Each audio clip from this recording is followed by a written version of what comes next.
Okay, so I was on Facebook the other day and I came across this article by WorldTruth.tv that Volkswagen's new 300 mile per gallon, car will not be allowed in America. I felt the need to read this article, and it was pretty interesting. It reads, "You won't find the 300 mile per gallon Volkswagen XL1 in an American showroom. In fact, it has even been denied a tour of America because it is too efficient for American public to be made widely aware of. And oil profits are too high in America with the status quo being in place. No tour has been allowed for this car because the myth that 50 miles per gallon is virtually impossible to attain with even a stripped-down econo box is too profitable to let go of, and when it comes to corporate oil profits, ignorance is bliss." Okay. Years ago, I had calculated that it should be possible to get a small car to exceed 100 miles per gallon by putting a parallel direct cylinder water injectors side by side with fuel injectors and using the exhaust manifold to preheat the water so it would enter the cylinders as dry steam, thus providing added expansion, which drives the engine, while allowing combustion process to proceed without reducing its efficiency. But I was obviously wrong with my calculations because they were in fact over 2 times conservative. I'm not too sure what the writer meant here, but I'm also gonna say water can't be compressed, dumbass. Then it goes on to read, "The 100 mile per gallon carburetor was indeed a reality. There hasn't been a production car with a carb in years." But to continue reading, "The Volkswagen XL1 proves it is only straightforward, nothing special technology that we've had since the 70s, though the XL1 can be plugged in to deliver a 40-mile all-electric drive. It does not need to be plugged in, ever, to achieve 300 miles per gallon, and it does not cheat in any way to achieve the rating. It weighs over 1,700 pounds, has normal tires, and delivers very good driving experience. With a governed top speed of 99, the XL1 could reach top speed in excess of 100 miles per hour absent the governor, and turns in a 0 to 60 time of 11.5 seconds, which is by no means leisurely for a car that is designed for efficiency. The XL1 in no way cheats on performance to hit its rating. It is simply the car we should have always had, and has been taken in the name of oil profits." He says the 70s. Last I checked, we didn't have hybrids in the 70s. Yeah, electric cars have always been around, but it's an entirely different thing. Not to mention an efficient way to make carbon fiber to even body it, or a computer to control the electric motor alongside the gasoline engine that, well, I said gasoline, it's a diesel motor. Anyway, alongside the fact that fuel injection didn't exist yet either. Wait, this dude still thinks cars use carbs. To continue reading from his article, "The XL1 is so much the car that oil companies do not want that they are only going to be 2,000 made. Keep that number in mind, 2,000. And no production line was set up for them. They are all handmade, and irrelevant, quote-unquote, lightweight parts are added to the frame, consistent of carbon fiber and other exotic materials to add to the mystique. But the materials and production limits are a load of bunk." All capital letters, the word bunk. "The car still weighs over 1,700 pounds, and if it weighed just 100 more pounds, everything exotic could be removed because, quote-unquote, exotic materials are not doing much anyway, they're just marketing."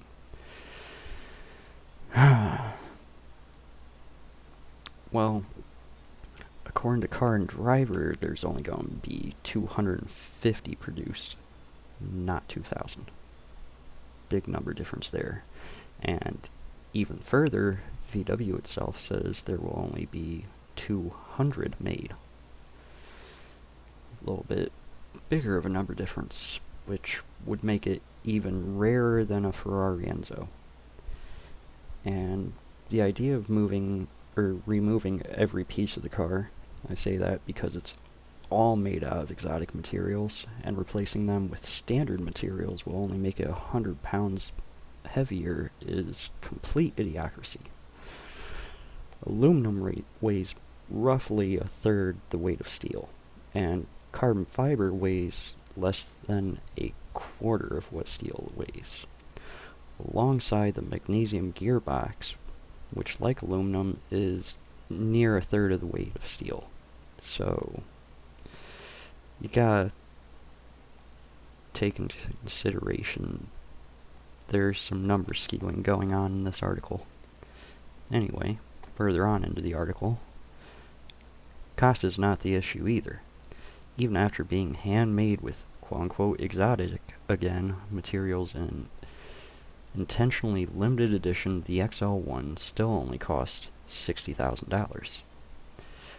There's a lot more of a market for this car than 2,000 units at that price, have no doubt. This car is, again, 200 is the real number. This car is being held back on purpose. If it can be handmade for that, little automated assembly lines can do it for half.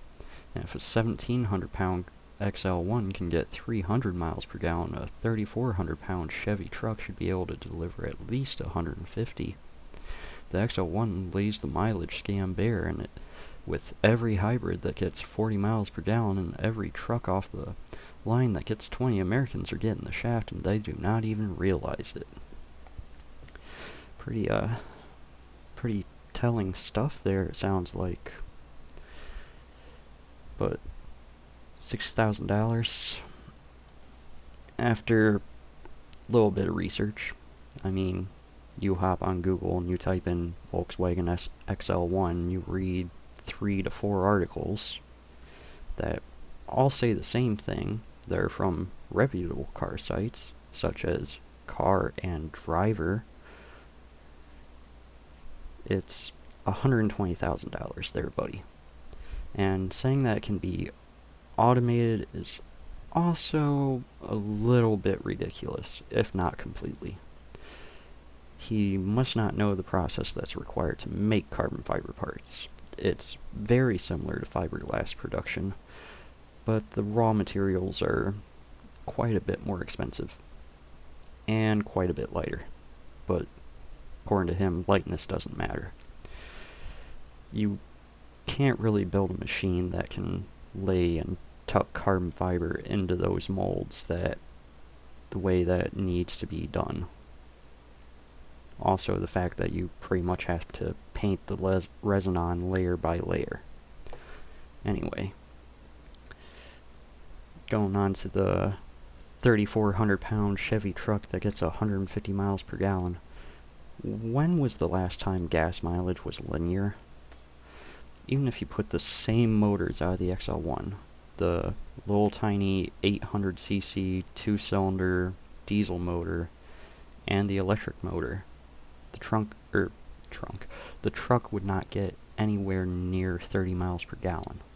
It wouldn't. There's not enough power to move it efficiently. And let's face it, from an aerodynamic standpoint, a truck is basically a brick, and we all know there's nothing more aerodynamic than a brick. That was a little bit of sarcasm. There's a reason the XL1 also sets millimeters off the ground. It's to improve its economy as well. Along with the very, very low coefficient of drag that the body creates, as well as the ultra skinny tires to reduce the road drag as well. Okay, so I've got pretty much most of my gripes out of the way on that. And then, just to double check some of my facts, I went back to Car and Driver's article, where they actually tested the car. It's pretty interesting how they say the XL1 should run 31 miles solely on electric power. That's roughly a quarter less than what WorldTruth said. They said 40. And they drove it. Says they needed to recharge it after only 22 miles. So it's not super efficient on its lithium-ion batteries, which also you need to take that into consideration for the price, because creating those for hybrids is super expensive and also does more damage to the world than just driving a normal car around, honestly.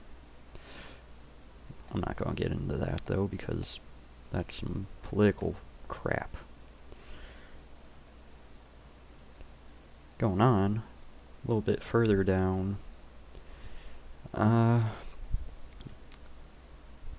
don't remember what World TV said as far as what it's supposed to get for a 0 to 60 time.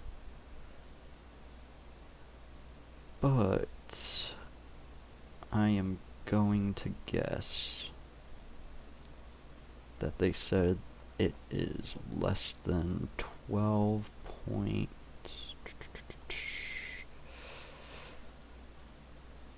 seconds is what Car and Driver ended up getting on it. So that's a little bit less, isn't it? Well, a little bit more, but I mean less from most people's standpoint. But I mean, it's not bad. It's pretty average for an economy car. Then, according to them, on normal drive, they ended their 67-mile trip with a fuel consumption of 128 miles per gallon, which is not even half of 300. So that's a little bit different.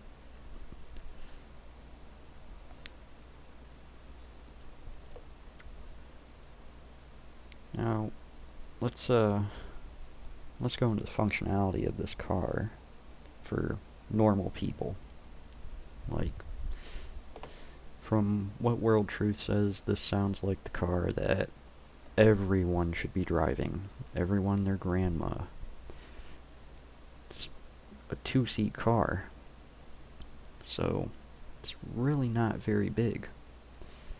And from the driver's door to the actual interior of the cabin, there's about a foot door seal that you have to step over and weasel your legs down into the cockpit. So it's like stepping into a Lamborghini, and it's just as low. So from my experience of when I was a stupid little kid, I had a Honda Civic that was slammed to the ground. It sits roughly as high as the XL1 does. And most of my friends didn't like getting in and out of it because it was so low. That had normal seats in it. This has low profile bucket seats in it to keep the roof line low. So you have to plop down in that while stepping over a 1-foot door sill. Not exactly super comfortable for old people with arthritis or anyone really. I don't know. It's an interesting car. Their article, I believe, is completely full of crap. Obviously, you can see for yourself there's a bunch of falsified numbers. From the 2,000 production limit to the $60,000 price that they claim. You can go to VW's website and see both those are wrong. Although VW hasn't set a price, Car and Driver asked VW's engineers about that.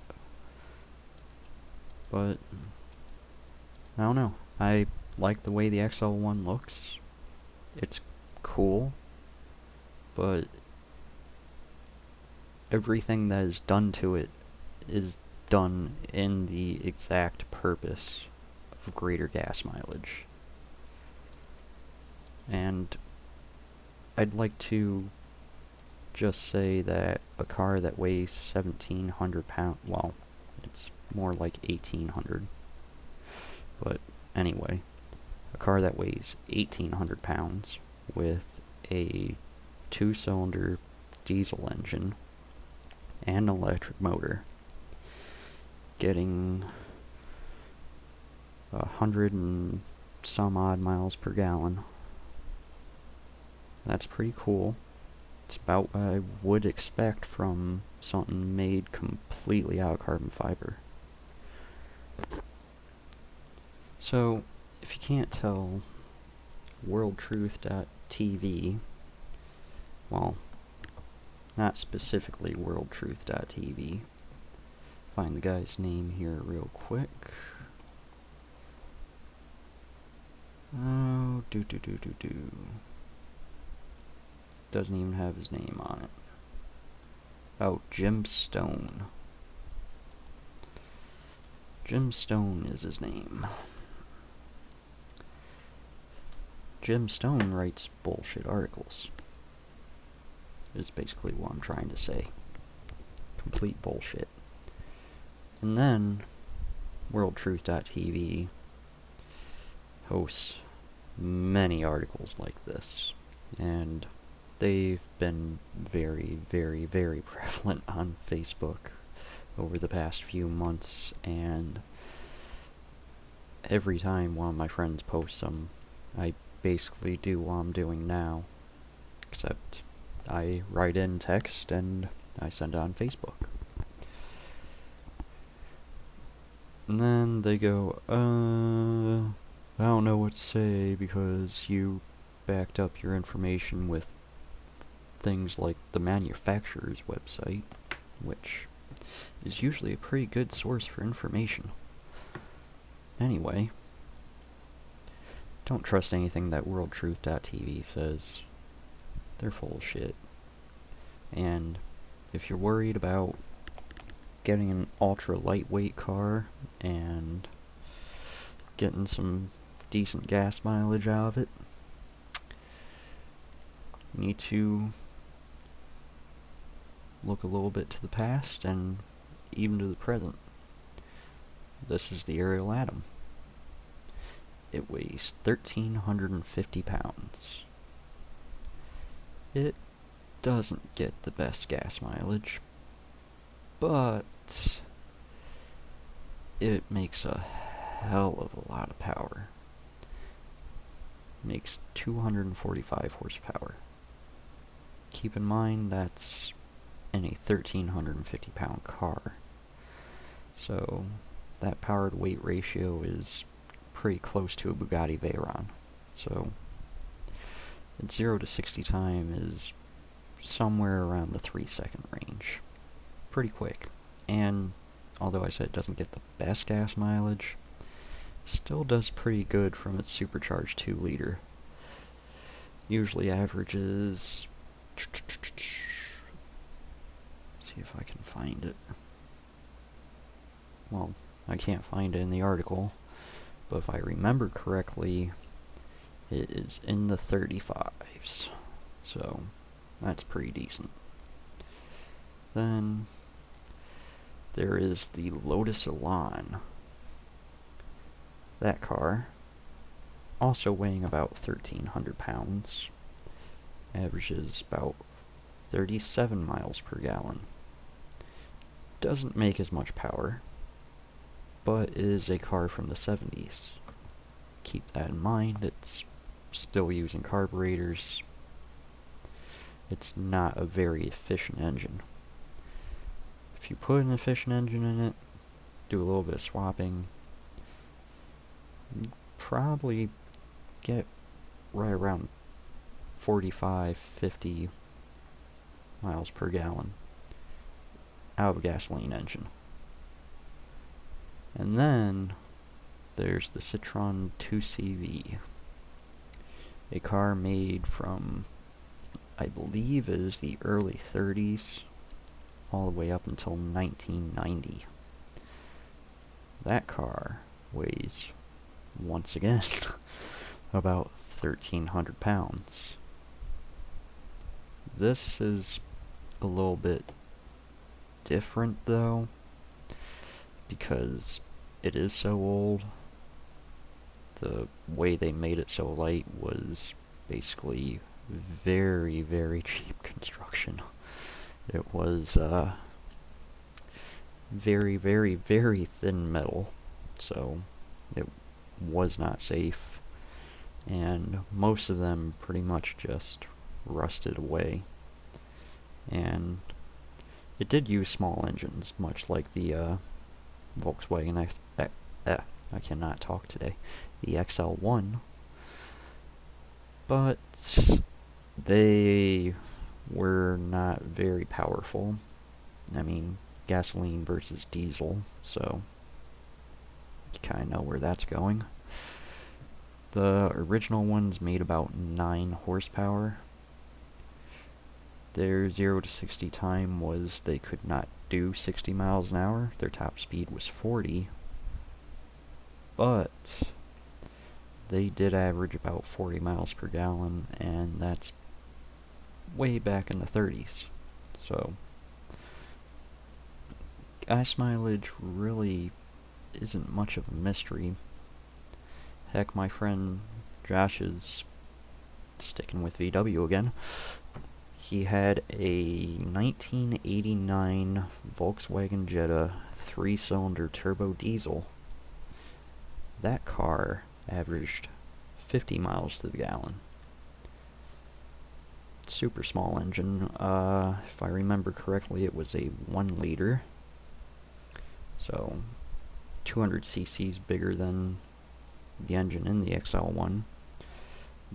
But a 1989 Jetta, not exactly aerodynamic.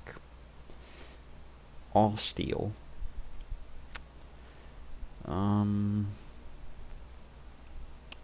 The engine itself, all cast iron, so that weighed quite a bit, as most diesel engines do, because they have to put up with the force of compression. I don't know. My point is, there are a lot of cars that get really good gas mileage. Most of them aren't very fun to drive. I mean, I was gonna say much like the XL1, but I think that car would be decently fun to drive from its stance. I mean, obviously it's not very fast. I have a 97 Cougar, and that car, although it only gets 24 miles to the gallon, super fun to drive. That does 0 to 60 in 7.1 seconds. And I'll tell you what, going from that to my Kia Rio, which does 0 to 60 in, I believe it's around 12 seconds. For all intents and purposes, we'll just say 11. We'll take a full second off it, give it an unfair advantage, but 4 seconds is a long time. I'm not saying that, 4 seconds makes it completely null and void. Gas mileage is gas mileage, and if you want good gas mileage, I suggest you check out a video that Jeremy Clarkson did for Top Gear. It's not what you drive, it's how you drive it. If you drive with a heavy foot everywhere, a Toyota Prius is going to get worse gas mileage than a BMW M5 with a V10.